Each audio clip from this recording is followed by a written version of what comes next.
Hello everybody, welcome to my EA Pangaea Let's Play. It is turn 2 of year 0. I always wonder why the years start at 0 but the turns don't. It's a little bit, I don't know, a little bit confusing. Alright, so we've got some prophet proclamations.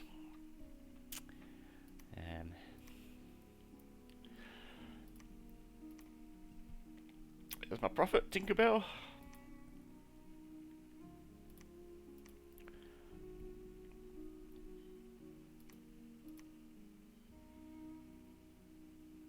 This is not a prophet. The Roosin Chieftain, I think it is a prophet. And we have Horny Martin.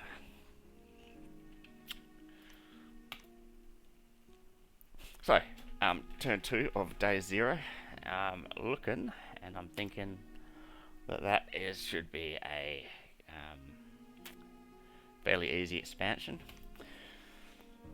Bakemono shows, should be kind of fairly easy as well. But there's 60 of them compared to maybe 30 of these dudes.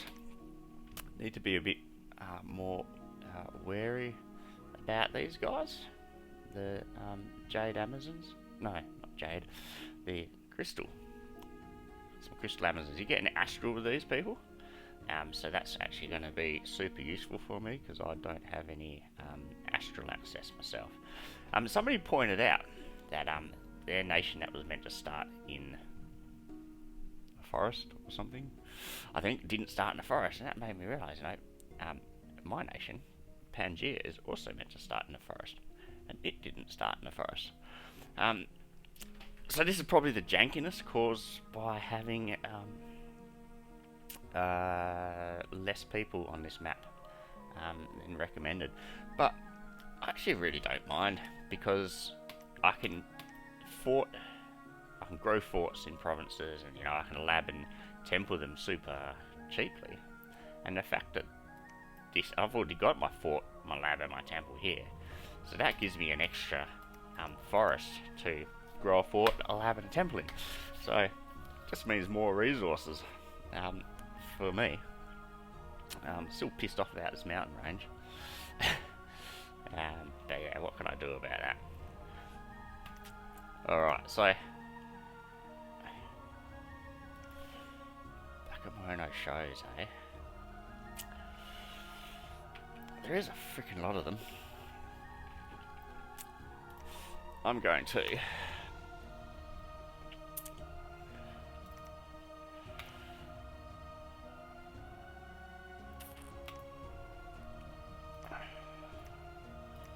probably just expand up with Tinkerbell into here. I mean, this could be a bit risky. Don't really know how many people there are, but these guys aren't terrible. They're probably going to have better stats. Probably sort of maybe on parish with the light infantry here. If we've got militia and light infantry, I reckon it's probably worth the risk. So I can only use box formation with this guy at the moment. Once he gets a bit more experienced, I think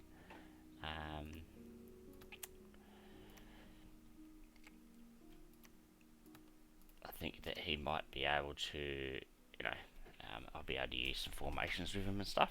At the moment, he's only got a leadership of 60, which is pretty shit. So we'll just... I won't put on hold and attack, I'll put on attack. And the reason for this is that these guys are undisciplined, so I don't want these guys standing right back.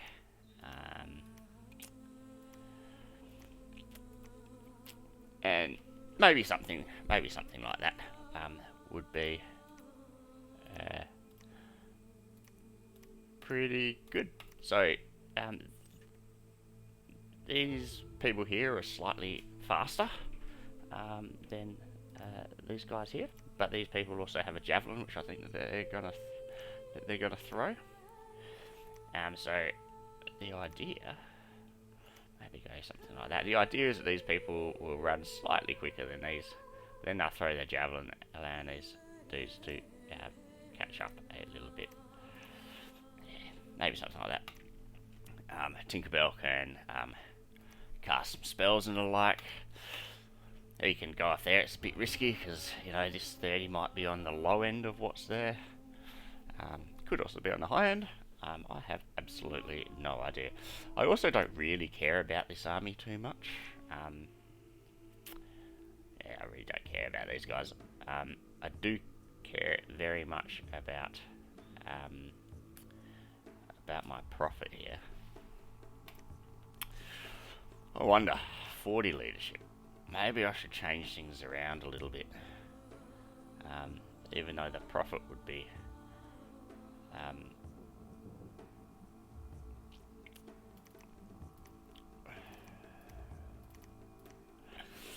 maybe I should go something like that.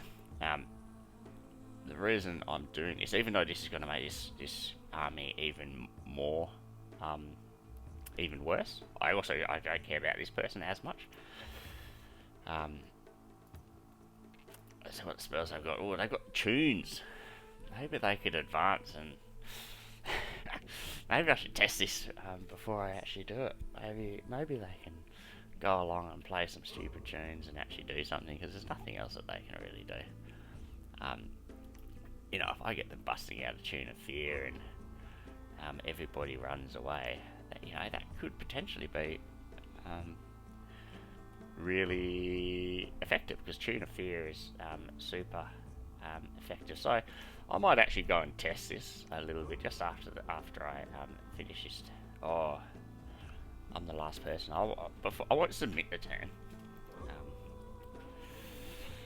I don't really like going away and testing. Like, some people go away and they you know, they would like test every single expansion and stuff. I don't really like doing that myself. I don't know, like, I feel it kind of takes away from stuff a little. Maybe, you know, bordering on the lines of maybe cheating, but I know it's not cheating, you know. But I mean, I don't even have like any of the mods and stuff required, like, to go away and test really anything. But yeah, some people would test every single expansion, and I don't know, it just seems like a lot of effort to go to, and kind of not in the spirit of the game. And that maybe that's the way I describe it, but that's entirely my own take on it. And you know, if other people want to go away and test everything, you know, maybe it's not in the spirit of my game, you know, like they might want to absolutely min-max everything, which I can understand, and, you know, maybe testing everything's the way to go. Probably the reason I don't do it is because it's just so time consuming. Yeah, anyway, I'm kind of rambling a little bit. What have we got here? I was actually hoping that I would see a few more of these provinces. Again, this is maybe something I'm not 100% certain of. Maybe it's because he's sitting in a forest. Maybe I need to wait a turn. I have no idea. I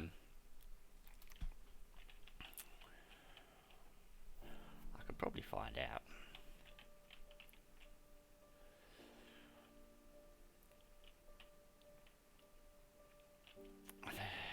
What should I do with this dude? Let's go try and find somebody else.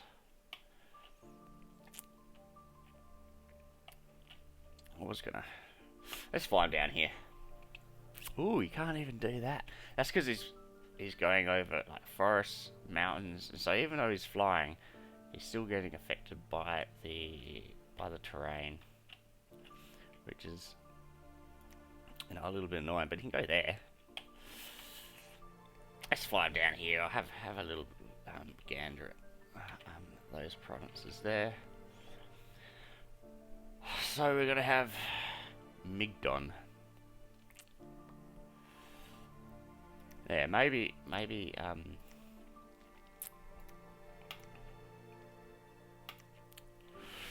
I'll just leave it on advance and spells, and maybe the computer might decide to use some tunes for me. Yeah, so I don't think so. army setup. So I swapped these around. You know, it makes this this a worse army, but it also makes it an army that I don't care as much about. And this, you know, this could be 60 of these dudes here. I still don't want to lose this person, but also Tinkerbell has access to Divine Blessing, which blesses everybody on the battlefield at once. And so he's going to be a better person to team up with my sacred units, basically. So if I can get some more sacred units. I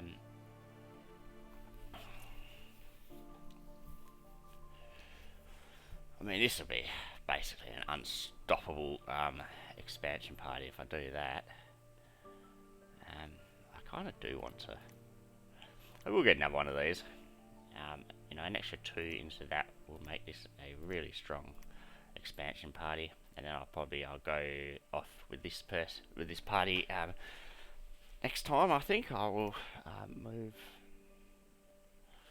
I could probably move an even. Probably. We'll have a look. We'll have a look at what happens. Yeah. So hopefully we can take this, and then it would be fantastic if I could roll on into this. But I very much doubt that's going to be the case. Let's have a look at some mercenaries. So I can't hire either of these people. I think like some mercenaries don't want to be hired by some nations. Like I know that's the case, and sometimes yeah. So Tinkerbell is set to move. I don't want Tinkerbell to move. No, I want Migdon to move. Tinkerbell can he can preach the teachings of God, so that's going to increase my dominion and hopefully spread my dominion a bit. He spreads it passively anyway, seeing as he's now a pretender. So research still set for alteration 5. Yeah, so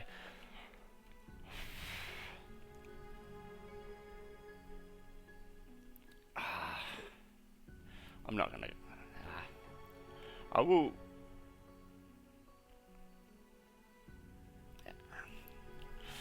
I'm not going to go away and test that. I'll test it later at some point. So I'm just going to submit this turn now, and I'll see you guys next time for turn number 3. Okay, see ya.